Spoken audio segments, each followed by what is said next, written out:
Joining me now, Dan Crittenbrink, former U.S. Assistant Secretary of State for East Asian and Pacific Affairs, also former ambassador to Vietnam, also served in the U.S. Embassy in Beijing. Good to have you, sir. So, administration calls this a breakthrough.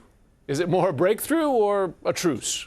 Jim, I think it's much more a truce. I really like how you teed up the conversation. I see this as a de-escalation and a tactical stabilization of the U.S.-China relationship. And if it's a truce, it's potentially a fragile one. But look, I think this outcome is certainly much better than an all-out trade war. And if it goes according to plan, you know, you can see a path forward where U.S.-China relations could be relatively stable over the next year, given that President Trump should go to China in April of 26, and it's expected that President Xi will come to the United States at the end of next year. Okay, so let's look at the scorecard, if we can, here, as to who got more out of the deal. The U.S. gets Chinese rare earths, and it gets commitments on fentanyl. China, though, it gets a pass on new export controls, port fees, and lower tariffs. Is that even?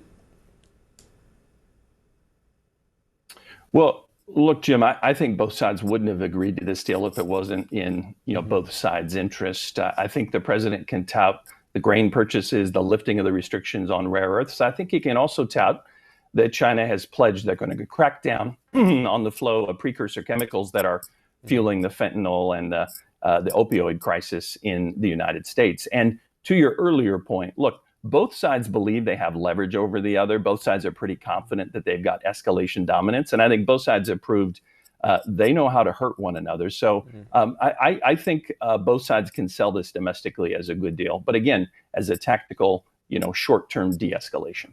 You told me last time we spoke that China believes it can eat bitterness. In other words, survive more pain than the U.S. can in a trade war. What did we learn from these last several months? Is that true? Well, it might be. Jim, I've spent much of the last month in China on two separate trips. I will say the level of confidence on the part of Chinese friends is quite striking. They really do feel confident that they can outlast us in a trade war. I think they believe that they have identified our points of weakness and they know where we have leverage. So that's a potential source of trouble going forward if the Chinese think that they have the advantage. But look, again, I'll go back to what I said a moment ago. I think the Trump administration has shown that we can generate a lot of leverage if we need to go back to that as well.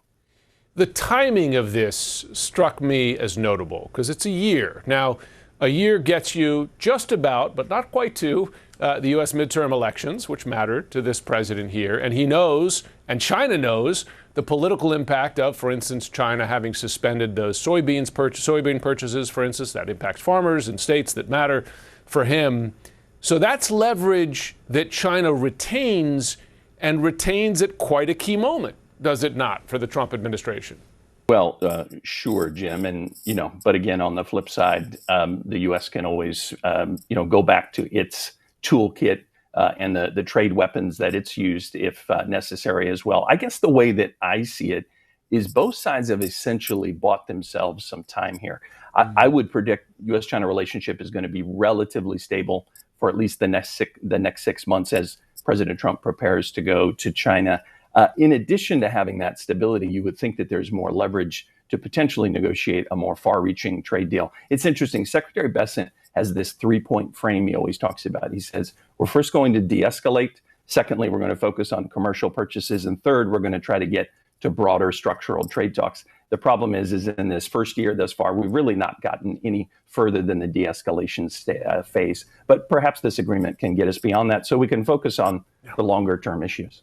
And to your point, that's no small thing, right? The two largest economies in the world not escalating is something.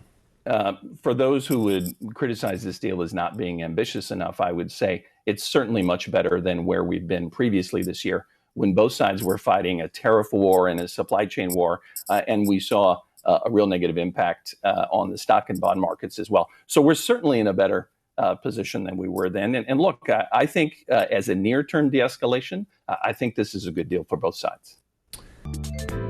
偷偷告诉大家，我最近发现了新法宝 Royal Face 逆时奇迹系列，它有活肤露、全效精华，还有精华霜。尤其我皮肤比较偏干，所以我非常的注重保湿。保湿做得好，肌肤自然烹饪。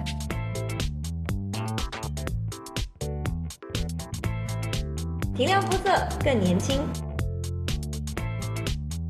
抚平皱纹超有感，而且气色变好。用心保养，每天都更美一点。